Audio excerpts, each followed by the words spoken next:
Binaha ang ilang bahagi ng La Trinidad, Benguet dahil sa malakas na pagulang dulot ng localized thunderstorm. Yan ang ulat ni Bridget Pangosfian ng PTV Cordillera. Malakas na ulan ang naranasan sa Benguet noong linggo. Sa loob ng ilang minuto, nagdulot na ito ng pagbaha sa iba't ibang bahagi ng bayan ng La Trinidad.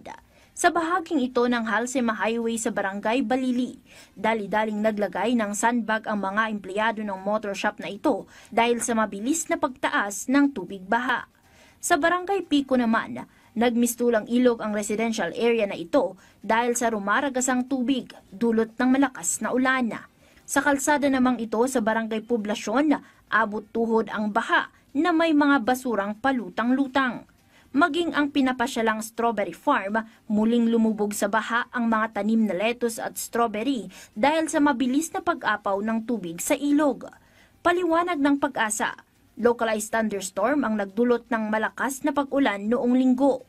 Ayon sa Pag-asa, kahit 50 mm lang na ulan ang buhos sa isang lugar, maaaring magdulot ng pagbaha. May 50 millimeters na mag-cause ng flooding. Mayroon namang mas mataas, mayroong mas maliit pa nga. So, depende sa area yan. LGU ang nag-i-establish ng threshold nila. Sila nakakalam ng kanilang area.